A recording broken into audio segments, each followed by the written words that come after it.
Jangan lupa subscribe YouTube channel Metro TV News dan jangan lupa nyalakan notifikasinya. Pemirsa, positivity rate kasus COVID-19 di DKI Jakarta telah mencapai 10% dengan jumlah kasus sebanyak 38.000. Hal ini membuat rumah sakit kebanjiran pasien COVID-19, salah satunya di Rumah Sakit Rujukan COVID-19 yaitu RSUP Persahabatan. Keterbatasan kapasitas rumah sakit dan tenaga kesehatan pun diungkap Satgas Penanganan COVID-19.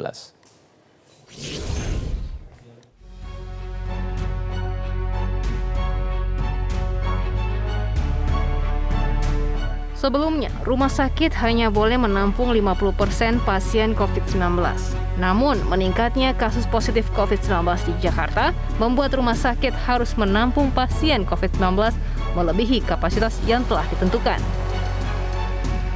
Salah satunya RSUP Persahabatan yang menjadi salah satu rumah sakit rujukan di Jakarta dan telah menyiapkan fasilitas untuk pelayanan pasien COVID-19.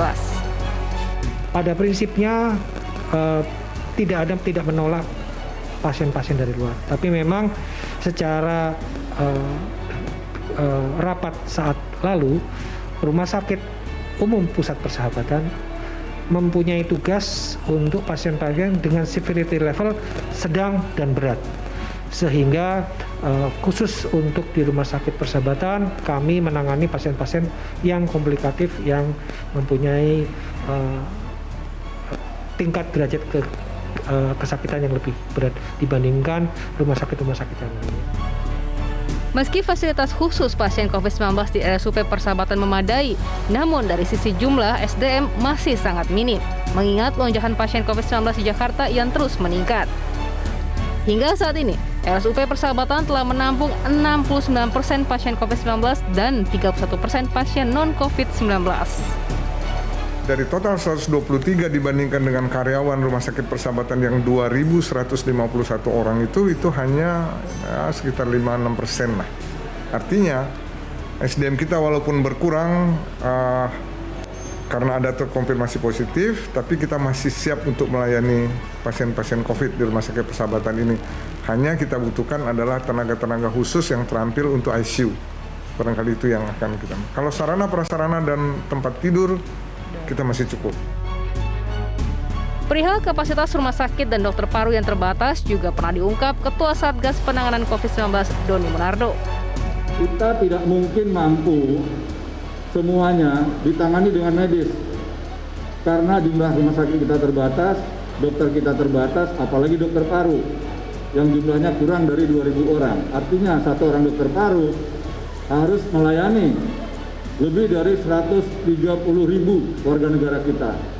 Sehingga kalau kita kehilangan satu orang dokter paru, ini kerugian yang sangat besar bagi bangsa kita. Maka setiap orang harus memiliki kesadaran pribadi untuk tetap memakai masker, menjaga jarak, dan mencuci tangan agar terhindar dari COVID-19. Tim Liputan Metro TV.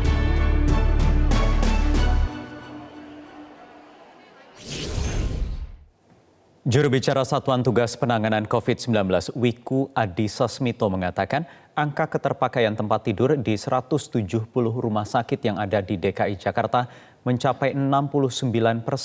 Untuk itu pemerintah mendorong agar angka ini berada di bawah 60%.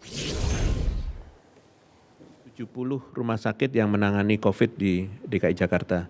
Dan kalau kita lihat kondisinya pada saat ini, angka keterpakaian tempat tidur di ruang isolasi adalah 69% pada saat ini, sedangkan angka keterpakaian tempat tidur di ICU yaitu 77%. Kondisi ini memang kondisi yang tidak ideal dan pemerintah sedang mendorong menurunkan angka keterpakaian tempat tidur ini untuk bisa di bawah 60%, sehingga beban untuk tenaga kesehatan di rumah sakit tersebut bisa berkurang. Upaya yang dilakukan adalah mengoptimalkan rumah sakit Wisma Atlet untuk menangani pasien-pasien sedang dengan kriteria sedang dan ringan untuk bisa dipindahkan ke rumah sakit Atlet dari rumah sakit rujukan COVID yang ada di DKI. Ya, untuk membahas hal ini kami akan berbincang langsung dengan juru bicara Rumah Sakit Umum Pusat Persahabatan, Erlina Burhan yang sudah bergabung dari luar studio. Selamat malam Bu Erlina, untuk RSUP Persahabatan hingga malam ini kondisi kapasitas tempat tidur dan juga ICU untuk menampung pasien COVID-19, bagaimana kondisinya?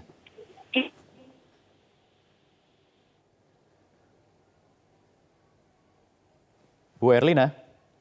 Ya, halo. Ya, silakan. Kalau ICU-nya Rumah Sakit Persahabatan itu per hari ini masih penuh. Ya. Masih penuh, Halo. artinya kapasitas ICU-nya 100% terisi? Betul. Karena memang kami adalah pusat rujukan yang menerima rujukan dari rumah sakit luar, dan biasanya yang banyak dirujuk adalah yang membutuhkan ICU. Berapa jumlah tempat tidur atau kapasitas ICU di RSUP Persahabatan, Bu Erlina? Ya, kami punya ICU sentral itu 16 tempat tidur. Ada ICU IGD itu 4 tempat tidur. Ya, jadi yang saat ini berfungsi adalah seperti itu. Berfungsi dan terisi semua. Bagaimana dengan kapasitas tempat tidur untuk menampung pasien COVID-19? Apakah juga terisi penuh? Ya, kalau tempat tidur untuk pasien COVID yang non ICU itu kami masih bisa. Tapi dilihat dulu, karena yang sebanyak kosong adalah untuk pasien-pasien anak. Nah, jadi kita memang punya 206 tempat tidur secara keseluruhan, tapi kan itu terbagi untuk dewasa, anak, dan ibu hamil. Jadi terisi berapa persen Ibu untuk tempat tidur ini? Ya, selama ini bervariasi ya, mulai dari 70% sampai dengan 92%. Nah, kalau sudah di atas 90% itu sudah luar biasa hektiknya rumah sakit, dan tentu saja akan menimbulkan kelelahan. Ya, kelelahan bagi para tenaga medis, terutama bagi dokter spesialis paru yang menangani pasien COVID-19, terutama di ICU. Bagaimana beban kerja teman-teman dokter spesialis? Ada berapa jumlahnya dan satu dokter menangani berapa pasien, Bu Erlina? Jadi sebetulnya memang dokter spesialis paru kita cukup banyak yang terlibat langsung dengan pasien, ada sekitar 20-an, tetapi kami juga di rumah sakit merawat pasien itu dengan tim. Ada spesialis lainnya juga, seperti spesialis anestesi, kemudian juga kita dibantu oleh spesialis penyakit dalam, spesialis THT, bahkan spesialis gigi juga membantu, dan dokter gigi maksudnya. Tapi itu dengan kapasitas yang berbeda-beda. Ada yang mungkin seperti teman-teman dokter gigi dan THT membantu kami melakukan swab ya, atau ya prosedur pemeriksaan. Bahkan juga ada dokter dari bedah torak yang juga membantu ya.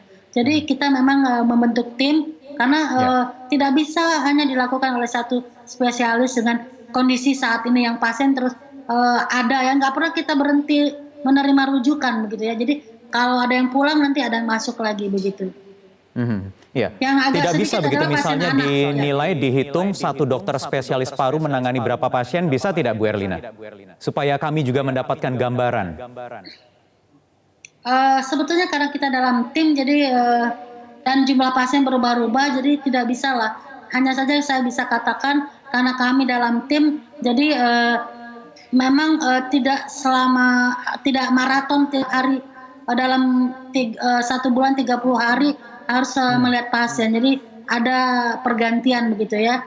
Kalau setiap hari saya kira dalam 6 bulan ini itu tidak mungkin. Tetapi untuk ICU memang terbatas spesialis yang di situ. Yang utama adalah anestesi, kemudian dokter paru dan dokter penunjang lainnya, dan inilah yang sangat-sangat intensif yang menimbulkan kelelahan. Karena jumlah anestesi kami juga tidak banyak. Ya. Artinya apalagi menimbulkan untuk kelelahan pasien ini intensif apakah bisa saya ingin dibilang mengatakan, teman-teman tenaga medis termasuk dokter spesialis paru dan anestesi yang bertugas di ICU itu berapa jam sehari mereka bekerja di rumah sakit untuk menangani pasien? Berapa hari seminggu mereka kerja selama pandemi ini? Kami bekerja harus masuk ke rumah sakit, jadi seminggu itu 5 kali. Bahkan untuk yang jaga Sabtu Minggu juga datang ya. Dan itu setiap hari, kita tidak ada libur begitu. Kecuali ada perawat setelah sekian lama nanti ada istirahatnya, liburnya. Tetapi tetap saja kalau itu dilakukan maraton setiap tidak ada henti-hentinya, ini udah 6 bulan ya, begini terus, bahkan kecenderungan pekerjaan semakin meningkat, itu lama-lama juga overwhelming lah ya, exhausted gitu ya. Ya, jadi memang kami sangat prihatin dengan kondisi bahwa kasus terus meningkat dan bahkan sepertinya tidak ada kecenderungan terjadi penurunan apalagi landai ya.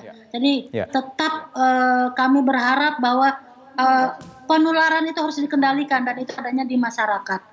Ya. Bu Erlina, menurut Anda apa yang menyebabkan angka kasus COVID-19 di ibu kota khususnya ini masih terus meningkat? Bahkan sekarang tadi gugus tugas pusat mengatakan untuk kapasitas ICU total di DKI sudah terisi 77%, kemudian tempat tidur juga sudah 69%. Apakah karena kebijakan yang kurang ketat atau memang masyarakatnya masih belum disiplin? Nanti dijawab Bu Erlina usai jeda berikut ini di Prime Time News sesaat lagi. Ya, baik Bu Erlina, Burhan, kita akan berbincang lagi. Tadi Anda mungkin sama-sama menyimak tanggapan dari epidemiolog dari Universitas Indonesia yang menurutnya perlu ada tindakan atau kebijakan yang frontal untuk menekan laju pertumbuhan kasus COVID-19 khususnya di ibu kota dan secara umum nasional. Kalau menurut Anda apa sebenarnya yang menyebabkan kita belum sampai ke tren penurunan kasus COVID-19 selama 6 bulan pandemi ini? Ya, jadi ini kami dokter paru dan juga teman-teman dari penyakit dalam sudah mulai risau nih, khawatir dengan kondisi ini. Oleh sebab itu saya sampai menanyakan kepada Dinas Kesehatan DKI, ini kenapa kasus naik terus, dan jawaban yang kami dapatkan adalah bahwa DKI melakukan active case finding ke lokasi-lokasi yang ramai, ke pemukiman yang padat, sehingga dan juga melakukan tracing yang masif, sehingga hasilnya seperti ini. Oke, menurut saya itu bagus, tetapi juga harusnya diimbangi juga dengan bahwa pengendalian penyebaran ini ada. Kalau tidak, artinya pemeriksaan masif tapi kasus juga meningkat, itu sungguh mengkhawatirkan dan berbahaya kalau ini kasus terus naik. Bagaimana teknisnya kalau menurut Bu Erlina?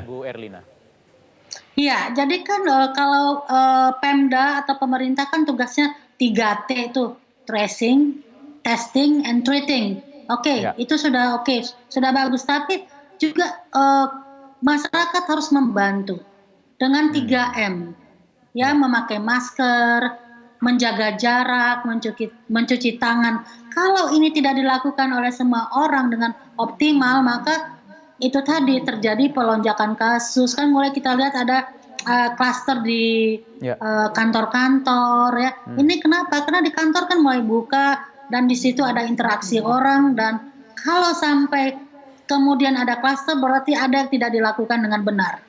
Ya, jadi artinya ada pengawasan yang juga kurang ketat dilakukan oleh pemerintah begitu. Bukan saja pemerintah, tetapi juga artinya orang-orang level yang di atas. Contohnya di kantor kan harusnya bagian manajemen juga mengatur, ya kan? Apakah supervisornya melakukan pengaturan? Kalau tidak, ya itu tadi hanya sebatas jargon saja mengatakan pakai masker, jaga jarak, cuci tangan. Karena sebetulnya kalau itu dilakukan dengan benar, risiko penularan itu pasti turun. Ya. Walaupun juga kebijakan pelonggaran aktivitas sudah diberlakukan, ada peran kebijakan yang sudah dilonggarkan juga. Ada perannya saya kira ya, karena tidaklah tepat kalau masyarakat belum optimal melaksanakan protokol kesehatan lalu dilakukan pelonggaran di mana-mana. Ini sekarang kita melihat hasilnya nih. Makanya saya kira Pemda juga mesti lebih cermat melihat hal ini, dan ya kita kan sama-sama tahu bahwa Presiden juga mengeluarkan impres untuk Pemda mengatur sanksi dan lain sebagainya. Jadi sebetulnya masalahnya di kita ini adalah, ya saya berbicara ini aja ya terus terang, bahwa semua pedoman ada bagus, SOP ada bagus, ketentuan ada bagus, yang lemah adalah diimplementasi dan di pengawasan. Ya. implementasi dan pengawasan. Instrumennya sudah ada, pedomannya sudah ada, tinggal eksekusinya Ibu ya. Iya betul. Artinya survei bukankah sudah menunjukkan di satu daerah dilakukan survei yang pakai masker hanya sekian puluh persen misalnya. Seharusnya kan orang memakai masker, menurut saya di atas 70% harusnya. Ya. Baik. Terima kasih Bu Erlina Burhan, juru bicara Rumah Sakit Umum Pusat Persahabatan atas waktunya di Prime Time News malam hari ini.